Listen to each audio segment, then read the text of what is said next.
São muitas as regiões do Brasil que têm sofrido com o avanço significativo da dengue. São mais de 500 mil de casos notificados, pelo menos 90 mortes. Para trazer esclarecimentos sobre a doença, o Jornal da Manhã recebe o infectologista e professor da Unifesp, Eduardo Medeiros. Seja muito bem-vindo, professor, aqui ao Jornal da Manhã.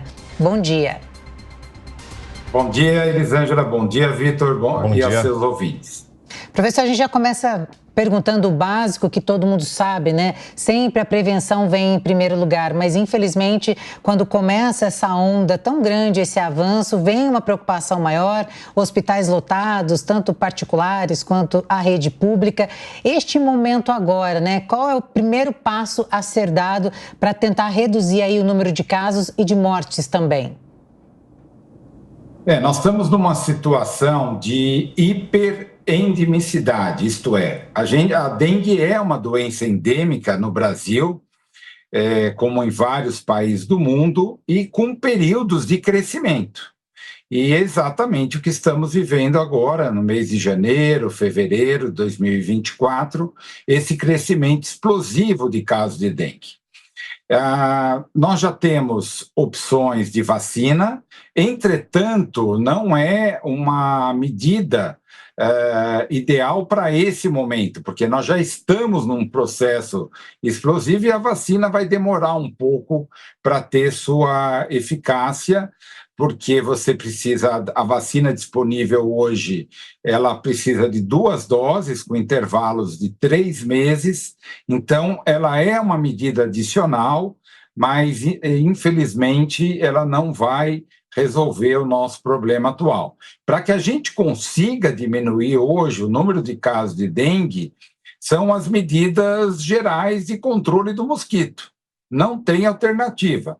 Nós precisamos reduzir a população do mosquito transmissor da dengue. O mosquito, ele se multiplica com muita facilidade e ele encontrou as condições ideais nas regiões periurbanas, consequentemente, com o aumento de temperatura, o aumento das chuvas, houve também um aumento da multiplicação do mosquito e levando também a maior transmissão da dengue. Nós temos uma situação crônica, que é a falta de saneamento básico e a urbanização desenfreada, desregulada, de condições mínimas de sobrevivência. O resultado disso é que você tem córregos, como algumas das imagens estão mostrando, aonde são verdadeiros criadouros do mosquito. Então, é importante, nesse momento, que a gente tenha atenção em locais onde você mantenha águas paradas, que é o local de criadouro do mosquito. Então, verifique a sua casa, cada semana, diariamente, enfim, constantemente, para ver se você não tem um vaso de planta que tem aqueles pratinhos que juntam água, garrafas, copos, tampas de garrafa, até a tampinha da garrafa pode ser um criadouro eficiente da fêmea do mosquito. Então, realmente, a gente está numa situação hoje que a gente tem que diminuir essa população de mosquitos e é realmente a medida mais eficiente nesse momento. E, doutor Eduardo, o que é que explica essa disparada recente, essa crise que a gente está enfrentando? A que fatores a gente pode atribuir esse aumento tão expressivo dos casos? Nós temos um aumento da temperatura global. Isso tem acontecido no mundo inteiro. O calor favorece a multiplicação do mosquito.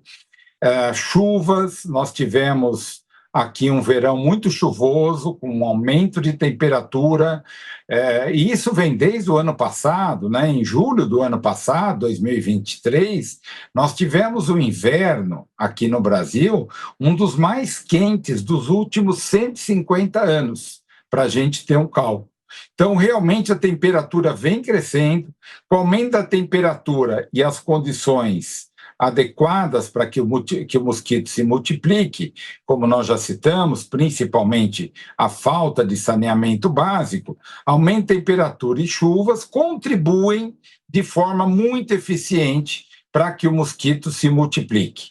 O mosquito ele se adaptou na região periurbana, principalmente nas periferias, onde a falta de saneamento básico é uma constante, ele se adaptou muito bem a essas condições. E o resultado é que a gente hoje está colhendo essa falta de comprometimento governamental na melhoria do saneamento básico, especialmente nas periferias, e também, né, isso vai se transmitindo e atinge a várias regiões do Brasil, como é o que estamos vendo hoje. A gente chama agora o Zé Maria Trindade para uma pergunta. Zé? Pois é, olha, doutor, aquele seriado da família Dino, né, acaba o mundo deles, a extinção de um mosquito. O Dino exagera na dose, faz uma pulverização muito pesada, mata todos os mosquitos, mas existia uma cadeia alimentar que se iniciava nos mosquitos e foi até a terra ficou com sombra, o sol não penetrava e o mundo dos dinos acabou exatamente por falta de sol, tudo começando por um mosquito. Mas, doutor, não era o caso de se estabelecer um inseticida pesado? Qual é o prurido, qual é a dificuldade de falar nesse tema pulverização através de inseticida contra os mosquitos? Eu sei que as profilaxias são boas e tal, mas não seria o caso de um inseticida muito mais forte nesse caso de emergência? Maria, bom dia. Na verdade, você levantou uma questão importante, né? Os mosquitos são os animais mais letais para a humanidade. É impressionante, né? São transmissores de muitas doenças. A gente está falando da dengue, mas tem a chikungunya, tem o Zika vírus, tem a malária, que é uma doença mortal, e várias outras, né? Que são muito importantes. Então, realmente, os mosquitos são os animais mais letais para o homem. Os inseticidas, o grande problema disso é que, em geral, eles são tóxicos, né? E você aplicar inseticida de forma indiscriminada, isso pode levar a graves toxicidades. Nós não encontramos ainda um inseticida que possa ser inócuo para o ser humano e mortal para o mosquito. Isso realmente a gente não tem essa fórmula. O que se tem feito, inclusive, várias prefeituras têm aumentado o teor de cloro na água, em chafariz, em locais onde a água fique mais concentrada, mas isso também não é uma solução, porque o cloro é muito volátil ao ambiente, à iluminação, o resultado é que ele perde sua eficácia rapidamente. O grande problema, a grande barreira em relação à eliminação dos mosquitos através de inseticida é a toxicidade. Você veja que o Brasil chegou a eliminar o Aedes, claro, era uma outra situação, porque o foco lá na época era a febre amarela, em 1950. Quer dizer, há cerca de 70 anos atrás, nós conseguimos eliminar o Aedes das regiões urbanas, dos grandes centros da época. E conseguimos controlar a febre amarela naquele momento, porque ele também pode ser um transmissor da febre amarela urbana que já não existe mais aqui no Brasil. Mas nós conseguimos, e vejam que 20 anos depois, já em 1970, o mosquito retorna novamente como um transmissor importante das doenças. Então, não é uma tarefa fácil, não é uma tarefa fácil, porque também você tem uma movimentação do mosquito, ele tem um plano de voo aí em torno de aproximadamente 400 metros.